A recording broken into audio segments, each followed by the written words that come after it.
I've heard people say to me. In fact, I've heard one said to me that she was about to go into sin and she saw the Lord. She saw the Lord. I'm talking to you about practical story. She saw the Lord appeared. Her eyes open. She saw the Lord. She still went in. She still went in. And fornicated.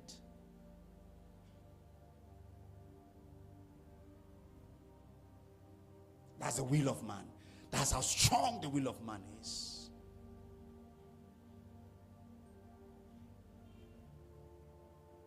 Except you have not decided. This is how I want it to be. Even if God is saying, don't go, you say, God, sorry. This is how I want it to be. That's how strong the will of man is. So it's usually a mental power that is manifested in choices, actions, willingness, and all of that. And what is God's will? God's will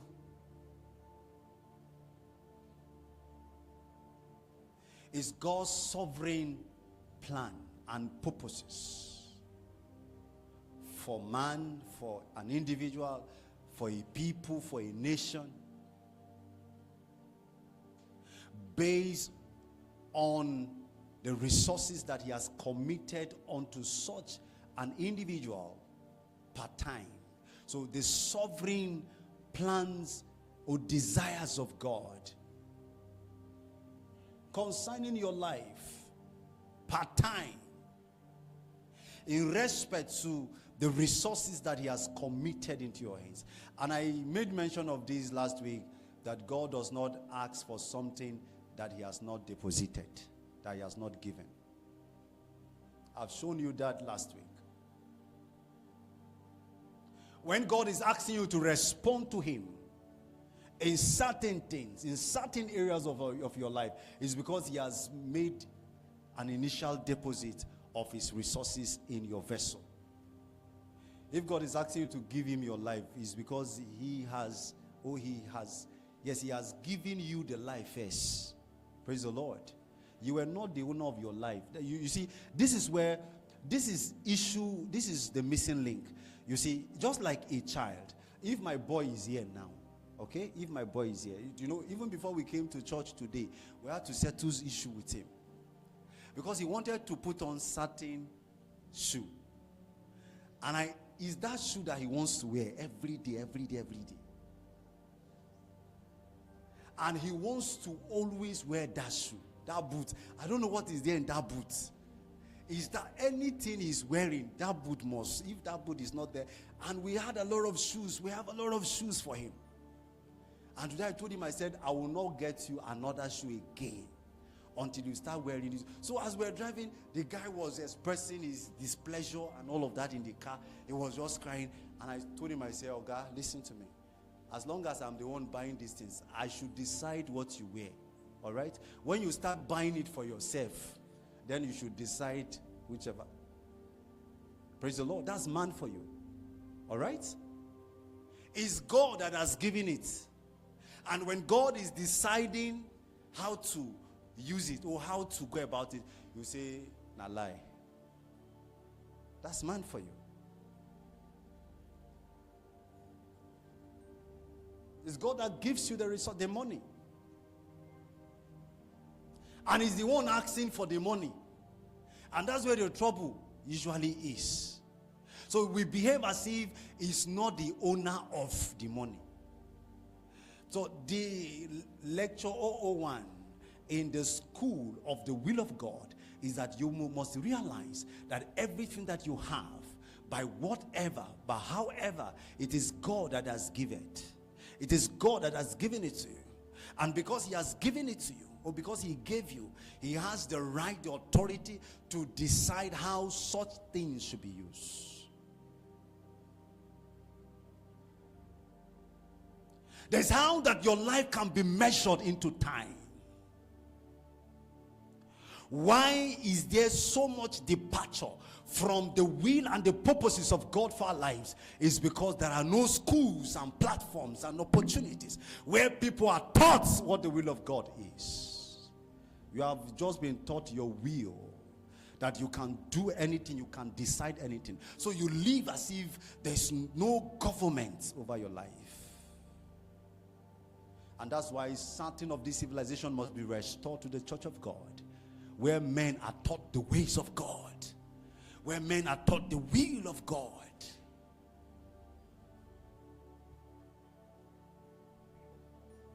Because your will is useless.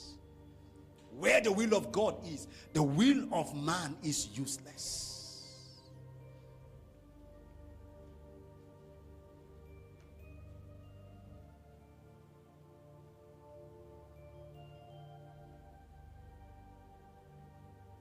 It is he that beats the drums that should decide the steps, the dancing steps.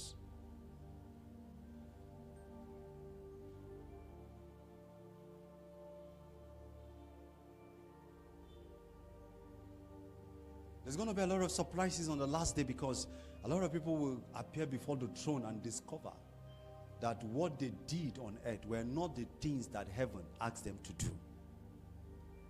There's going to be a lot of surprises. So this is how your life can be measured into time. When you do not discern the will and the purposes of God for your life can just be measured into time. But it's how to be measured beyond time. And I told you that every time that God has given you is so that you can make investment in a timeless time.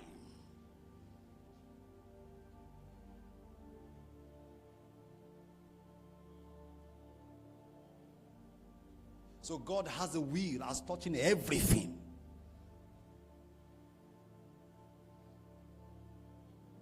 It's the sovereign plan and purposes of God, because that's the ultimate. You don't negotiate with God. You don't bargain with God.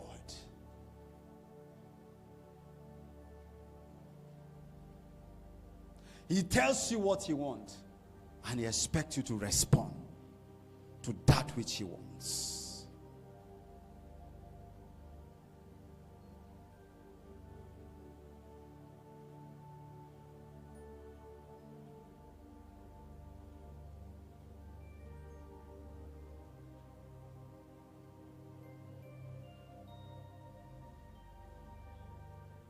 So let me see very briefly the differences between man's will and God's will.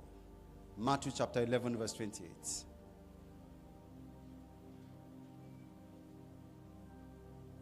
Matthew 11:28. Are there differences between God's will and man's will?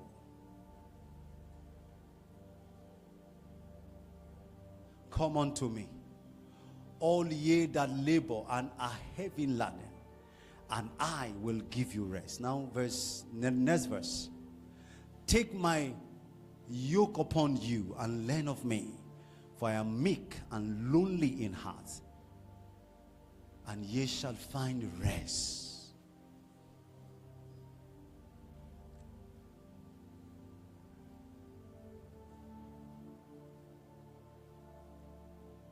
Come unto me.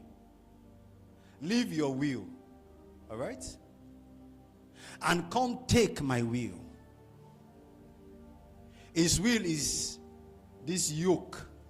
That's his will for man.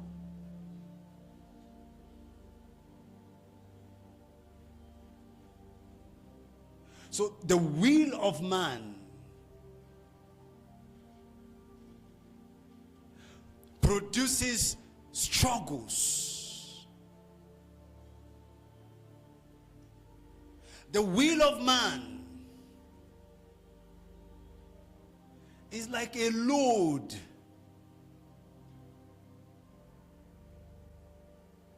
produces struggles, produces difficulties, produces all kinds of trouble.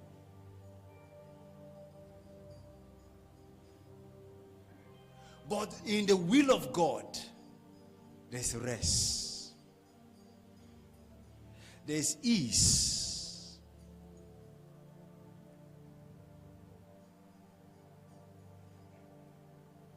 So that's the first difference between man's will and God's will. To operate on your will is to live outside the supply of God's grace. Just as I said last week, it's like you initiating a project and funding it.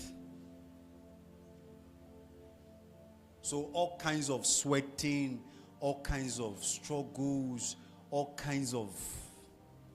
Because you will need to fund it. Yes, because that's your will. Because God is not aware of what you are doing. So in the will of man, as beautiful as you can say it, there are all kinds of troubles, there are all kinds of challenges. But in the will of God, there is rest, there is ease.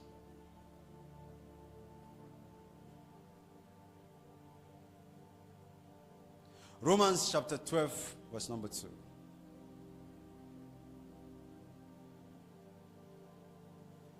You see, there is this misconception about the will of God.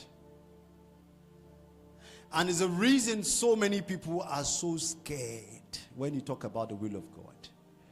For instance, when you talk about the will of God in marriage, a lot of sisters will not want to hear that. I don't know whether it's only sisters that are victims of this. A lot of sisters don't want to hear the will of God.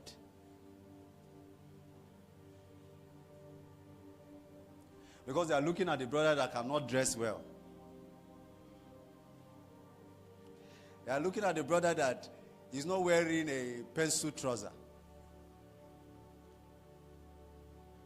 They are looking at the brother that is not wearing suit, is wearing coat. All right? So they have a lot of parameters. And when a brother comes like that, they will say, this cannot be the will of God. They want a brother with Venza.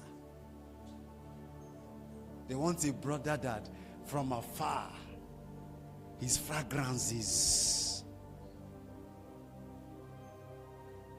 a tall brother with broad chest.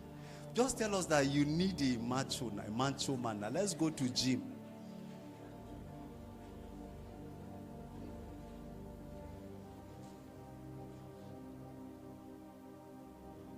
And be not conformed to this world, but be ye transformed by the renewing of your mind, that ye may prove what is that good and acceptable and perfect will of God. Now, there are a lot of misconception about the scriptures. A lot of people have met so many sisters. They said that the will of God is in 3 categories.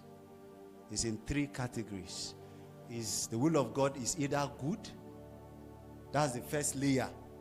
The second layer is acceptable. The third layer is perfect. So there are 3 will of God.